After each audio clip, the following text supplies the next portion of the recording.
J-1 avant le débat de l'entre-deux tours en France entre Emmanuel Macron et Marine Le Pen. On examine ce soir à la loupe les programmes économiques des deux candidats à la magistrature suprême avec deux économistes de renom. Bonsoir Patrice Artus, soyez le bienvenu sur TV5. Vous êtes économiste, conseiller économique à la Banque Natixis. Stéphanie Villers, bienvenue également, économiste, co-auteur de Crise économique 2020 vers un nouveau monde édition Economica. Patrice Artus, on a envie de dire bon courage. Patrick Artus, bon courage à celle ou celui qui l'emportera dimanche en France. Cocktail explosif, nous dit en quelque sorte le Fonds monétaire international. Croissance qui ralentit, inflation. Oui, d'abord, il faut quand même dire au début qu'un quinquennat, c'est 5 ans par construction. Donc, par définition. Donc tout n'est pas la première année. Mais quand la première année est mauvaise, c'est quand même un mauvais départ. Donc cette première année va être mauvaise. L'inflation qui fait des pertes de pouvoir d'achat, les prix des matières premières plus élevés, les problèmes d'approvisionnement avec la Chine. On va faire une liste assez longue. Croissance, plus 3,6%. C'était 4,4% avant le début de la guerre en Ukraine. Et honnêtement, il y a quelque chose, y compris pour nos pays, que nous savons assez mal faire, qui est d'évaluer les choses qui ne sont pas directement mécaniques. Vous voyez, quand les salaires augmentent moins vite que les prix, on sait qu'il y a une perte de pouvoir d'achat, qu'il y aura moins de consommation. Ça, on sait à peu près bien le faire. Quand il y a une perte de confiance et qu'un ménage décide de ne pas changer sa voiture ou de ne pas acheter de logement et qu'une entreprise décide de moins investir, ça, c'est beaucoup plus qualitatif. Vous voyez, on a plus de mal à le chiffrer. Et je crains qu'on sous-estime encore cet effet qualitatif négatif, qu'on soit encore plus bas que ça. Donc oui, c'est une mauvaise année. Et dernier point, les taux d'intérêt montent. On est au-dessus on est presque à 1,40 sur le taux à 10 ans pour la France. On était en taux d'intérêt négatif il y a un an. Et honnêtement, ça commence aussi à peser. Donc mauvaise première année de quinquennat. 8,7% le taux d'inflation dans les pays en développement. C'est quoi les conséquences de tout ça? Si on prend par exemple une région du monde que vous connaissez bien, l'Union européenne, avec laquelle devra composer la France. Oui, en fait, l'inflation est la conséquence de deux chocs qu'a subi l'Union européenne. C'est à la fois le choc sanitaire et ensuite il y a eu ce choc géopolitique avec le conflit ukrainien. Donc ça a pesé sur les prix et on a du mal, en fait, déjà ça dépend aussi de la durée de ce conflit, à voir jusqu'où peuvent aller les prix, en particulier les prix de l'énergie. Et ça, on l'a bien vu dès septembre 2021, l'année dernière. En fait, la problématique des Français, c'était déjà la problématique du pouvoir d'achat. Et avec ce conflit ukrainien, que ce soit en France ou sur l'ensemble des pays européens, c'est une réelle problématique. Mais Patrice Artus, juste avant de décliner les programmes de Marine Le Pen et Emmanuel Macron, je lisais une entrevue de vous dans la presse française. Vous disiez qu'il va falloir qu'on s'habitue, avec cette inflation, à revenir à des économies telles qu'on les a connues dans les années 1970 et non plus à l'avant-pandémie ou à l'avant-guerre en Ukraine. Oui, mais n'oubliez pas que nous n'avons été débarrassés de l'inflation qu'une dizaine d'années. Encore en 2010 et 2011, il y a de l'inflation. Donc en gros, c'est 2012 à 2020. Vous voyez, une décennie. C'est une petite décennie sans inflation. Alors on s'est bien habitué. Les banques centrales ont pu faire autre chose que de s'occuper des prix. Donc elles se sont occupées de l'emploi, de la croissance, de la transition énergétique. Mais c'est 10 ans. Avant, il y avait de l'inflation. Mais qu'est-ce que ça change pour les citoyennes et les citoyens? Ça change à peu près tout l'équilibre économique. Et malheureusement, quelque chose qui est assez désagréable, c'est que ça nous impose à être beaucoup plus sérieux d'un point de vue budgétaire. Puisque tant que vous avez des taux d'intérêt de zéro, vous pouvez avoir à peu près n'importe quel niveau d'endettement public. Et quand les taux d'intérêt se normalisent, des contraintes budgétaires reviennent. Vous êtes obligé à nouveau de revenir avec des règles budgétaires. En tout cas, c'est pas ce que prévoient les deux candidats. On va le voir tout de suite. On va le voir tout de suite sans plus attendre. Pour nos existences, ça sera la chose la plus tangible. Ouais. Alors Marine Le Pen, son programme, c'est la mesure que vous avez forcément entendue si vous êtes française ou français ou si vous vous intéressez à la politique française. Un panier de 100% de produits, d'hygiène, alimentaire également, TVA, 0%, pas pour toute la vie, mais jusqu'à ce que ce soit nécessaire. Et puis 20% aujourd'hui pour les carburants, et ça sera 5,5% carburant, fuel, gaz, électricité. Bonne mesure ou pas? Alors, je ne sais pas si c'est Stéphanie, mais 98% des économistes pensent que c'est une mauvaise mesure. Ça ne veut pas dire qu'il n'y a pas un problème pour l'alimentation, pour l'énergie, pour le logement. Ça veut dire qu'il ne faut pas le traiter en faisant artificiellement baisser les prix. Prenez l'énergie, c'est le plus criant. L'énergie, elle doit être chère. C'est la transition énergétique. Il faut qu'on consomme moins d'énergie fossile. Et donc, il faut aider les ménages modestes à se payer une énergie chère en leur faisant des chèques. La bonne technologie, c'est de faire des chèques aux ménages et pas de baisser artificiellement les prix. Parce que, d'abord, ça coûte énormément d'argent parce que vous aidez tout le monde, et pas seulement les ménages modestes, et puis vous cassez la vérité des prix. Ça veut dire que là, c'est pas forcément les plus modestes qui vont en profiter. Oui, c'est ça. C'est-à-dire que tout le monde va pouvoir bénéficier de cette baisse de TVA, par exemple, de 20% à 5,5% sur le carburant.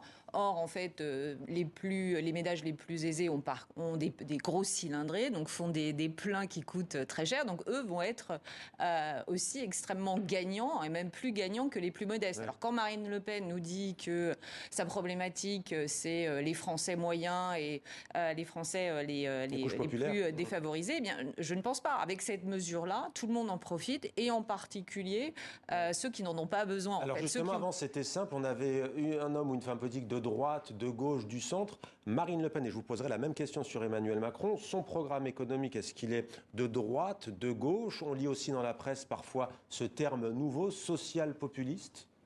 Il est surtout démagogique, c'est-à-dire qu'elle veut attirer des électeurs avec des mesures qui, facialement, en fait, peuvent séduire. On se dit, oui, maintenant, il faut arrêter de payer autant de TVA. Cela dit, comme Patrick l'a justement rappelé, la TVA, ce sont des recettes qui sont nécessaires pour payer les... 60% sur l'essence, c'est beaucoup quand même. C'est un des rares pays au monde où c'est aussi taxé, je crois, non? Oui, mais c'est aussi, derrière, en fait, il y avait une aspiration à financer la transition écologique, parce que c'était récupérer de ce type de recettes pour essayer d'améliorer notre taxe carbone, notre énergie décarbonée, ouais. Et pour nous aider, il faut bien la financer, cette transition écologique. Donc on avait trouvé effectivement cette manne qui pouvait permettre d'être réorientée. Après, bien sûr qu'il faut aider les ménages les plus modestes dans une situation où les prix de l'énergie sont galopants et deviennent des dépenses contraintes insupportables pour le ménage. Alors là aussi, pour les jeunes, Patrick Artus, elle propose d'exonérer d'impôts sur le revenu tous les jeunes actifs jusqu'à 30 ans pendant les 5 premières années pour éviter, je cite, leur départ à l'étranger. Si on prend le coût des nouvelles dépenses estimées, c'est 120 milliards d'euros. Pour Marine Le Pen, est-ce réalisable? Oui, alors première chose, vous n'avez pas le droit de faire ça. C'est-à-dire qu'il y a un principe en France qui est un principe d'égalité devant l'impôt. Donc, si vous avez le même revenu de quelqu'un d'autre, vous devez payer les mêmes impôts. Donc il faut modifier la Constitution pour faire ce qu'elle veut faire ou... Oui, mais non, c'est même... c'est non seulement ça, mais on ne peut pas. Je veux dire, c'est un principe très fondamental du droit. Devant la fiscalité. Donc, un jeune milliardaire doit payer des impôts de milliardaire et pas des impôts de jeunes. Donc, on ne peut pas faire ça. Donc, c'est pas la peine de s'énerver à chiffrer des mesures qu'on sait qu'elles ne seront pas faites. Donc, il y a quand même deux étonnements, si vous voulez, dans le programme. La première, c'est qu'il n'y a pas que ça. Il y a plein d'autres mesures qu'on sait qu'on ne fera pas. Parce que c'est juste pas possible. Par exemple, réserver un certain nombre de prestations sociales aux Français, c'est complètement contraire au droit européen. Ça veut dire qu'on n'est plus en Europe, quoi. Donc, si vous voulez, moi, j'ai une première interrogation qui est pourquoi mettre en avant un certain nombre de mesures dont on sait qu'elles ne seront pas. Elle propose aussi de réformer la Constitution pour les mettre en œuvre. Oui, mais il n'y a pas que la Constitution, il y a le droit européen. C'est-à-dire qu'on sort de l'Europe, si vous voulez. Parce que vous savez qu'il y a primauté du droit européen sur le droit national. Donc, même si elle veut sortir de l'euro, il y a un risque de Frexit. En tout cas, il faudrait que les autres pays de l'Union européenne soient d'accord, par exemple, pour une préférence nationale. Or, c'est pas du tout le projet de l'Union européenne. Le projet de l'Union européenne, c'est quand même une zone de libre-échange, où il y a une libre circulation des capitaux, des hommes et des produits. Donc, c'est revenir, en fait, sur ce principe de base. Et je pense que là, elle irait frontalement avec les autres pays de l'Union européenne. Alors, il y a une séquence que j'aimerais vous montrer. C'était dans le Calvados. Cette semaine, Marine Le Pen face à un homme qui va l'interpeller en lui disant que des Brésiliens viennent travailler dans l'abattoir local via des boîtes d'intérim portugaises, dit-il, et que les Français ne veulent plus faire ce travail. Regardez cette séquence. On n'a pas de Français qui veulent travailler aux abattoirs. C'est des Brésiliens à la carte brésilienne, via le Portugal, boîte d'intérim, et ils sont locataires à Saint-Pierre. On n'arrive pas à avoir des Français. Ça existe pas mal quand même, ça c'est boîte d'intérim qui... Voilà, ça passe par l'intérim du Portugal, vient du Portugal, et on n'a que des Brésiliens à Saint-Pierre qui travaillent aux abattoirs. Je trouve que c'est pas normal. Non, c'est pas normal, mais il faut augmenter les salaires aussi. Il faut augmenter les salaires, 10%, dit-elle, et accompagner, elle ajoutait sur cette séquence, baisser les charges des patrons qui le feraient. Oui, alors à nouveau, ça, c'est pas possible, pour une autre raison constitutionnelle. Si vous avez quelqu'un qui est dans une entreprise et qui est augmenté, donc la hausse de ses salaires serait exonérée de charges patronales. Et si vous avez quelqu'un qui a le même salaire dans une autre entreprise ou qui vient de changer d'entreprise, lui ne bénéficierait pas de cette exonération. Donc à nouveau, il y a un principe fondamental du droit, c'est qu'on ne peut pas avoir des fiscalités différentes sur deux personnes qui sont dans la même situation. Donc à nouveau, tout ça ne se fera pas. C'est-à-dire, c'est quand même une entreprise extrêmement bizarre. Et il y a plein d'autres mesures. L'arrêt des renouvelables, vous savez très bien non plus que ça ne peut pas se faire, que sinon on n'aura plus d'énergie. Enfin, donc il y a 7 ou 8 mesures, si vous voulez, dans son programme dont on sait qu'elles ne seront pas mises en place. Alors heureusement d'un certain point de vue, parce qu'elles ne seraient pas finançables par ailleurs, tellement elles sont coûteuses. Donc moi j'ai un vrai problème de démocratie, si vous voulez. On propose aux Français un programme dont on sait a priori qu'une partie importante ne sera pas mise en place et qui de toute façon ne pourrait pas être financée si elle était effectivement mise en place. Après, oui. Ce serait peut-être, en fait, elle espère faire la Trump. Si vous voulez, Trump a un peu rebalayé toutes les règles qui étaient mises en place, notamment au niveau international, et s'est imposé. Le problème, c'est que les États-Unis, c'est pas la France, ou en tout cas la France n'est pas les États-Unis. Donc Marine Le Pen ne va pas arriver au sein de l'Union européenne en édictant ses propres règles. Ça ne va pas marcher comme ça, d'autant qu'il faut rappeler que la crise sanitaire, il y a eu ce quoi qu'il en coûte qui nous a permis de financer les plans de soutien et des plans de relance parce que la BCE, eux, était derrière. Mais sur les alliances qu'elle évoque avec la Hongrie, de Viktor Orban notamment. Oui, mais ce n'est pas la Hongrie qui va financer des plans de relance. Mais oui, mais en fait, derrière, en fait, il y a une réalité économique. C'est-à-dire ces dépenses, comment elle va les financer? Il n'y a pas assez de recettes. Mais pardonnez-moi, quand je vous écoute, vous dites depuis tout à l'heure comment elle va faire parce qu'il y a le droit européen, il y a le droit en tout cas extra-français. Moi, je ne parle même pas du droit, je parle de le financier. C'est-à-dire qu'il va falloir qu'elle récupère de l'argent, qu'elle emprunte sur les marchés financiers. Mais prenons les traités de libre-échange qu'elle veut revoir, le CETA avec le Canada notamment, le Mercosur. Emmanuel Macron, on verra tout à l'heure, est revenu sur sa position sur le Mercosur. Il dit en l'état actuel des choses, c'est pas bon. Il y a quand même une partie du peuple français qui trouve que les décisions lui échappent et qu'il faut les remettre en question, ces décisions économiques. Oui, mais peut-être qu'effectivement, il y a des dysfonctionnements, il y a des choses à améliorer, mais ce n'est pas la France qui peut imposer ses règles au sein de l'Union européenne. Ça ne marche pas comme ça, en fait. Les États-Unis peuvent peut-être s'imposer, la France, au sein de l'Union européenne, peuvent peser dans les décisions, mais ne peuvent pas imposer. C'est comme ça que ça marche. Il faut dire la réalité. Et en plus, la France a besoin du financement de la BCE, c'est-à-dire parce qu'on sait très bien que nos caisses sont vides, donc en fin d'année, nos budgets sont déséquilibrés. Mais on dit toujours que si on veut, on peut, une alliance avec l'Allemagne, même si bon, ça s'annonce très compliqué. Est-ce que l'Allemagne serait d'accord pour ne plus aller vers la rigueur budgétaire? Non. Mais, le sujet est un peu différent. On est dans un modèle économique qui est extrêmement ouvert. Alors, peut-être qu'il y a des choses qui ont été poussées trop loin. Il y a peut-être des traités de libre-échange qui vont sur des produits sur lesquels il faudrait être un peu plus méfiant, comme les produits agricoles. On devrait être capable de fabriquer nous-mêmes nos semi-conducteurs. D'ailleurs, ça finira bien par être le cas. Un certain nombre de médicaments. Mais dans l'ensemble, l'essentiel de la globalisation, elle va rester. Donc on doit être dans une architecture ouverte, même si par endroits on dit non, là, il faut faire attention, il faut qu'on soit producteur de nos propres besoins. Cette architecture ouverte, il faut la garder. Je dirais, si vous perdez cette architecture ouverte de l'économie, vous allez avoir un effondrement de l'économie. Et on passe à Emmanuel Macron, le temps presse. Est-il de droite ? Écoutez, il ne l'est plus, parce que moi j'ai regardé très attentivement les deux programmes. Chez Emmanuel Macron, il y a quelques résidus, je dirais, de cette période de droite. Il y a la poursuite de la réforme de l'indemnisation du chômage, par exemple. La baisse des impôts de production, je ne sais pas si c'est vraiment de droite, parce que tous les économistes disent que les impôts de production, c'est une très mauvaise idée. Et puis, vous avez peut-être le conditionnement des hausses de salaire des enseignants à un certain nombre de tâches en plus.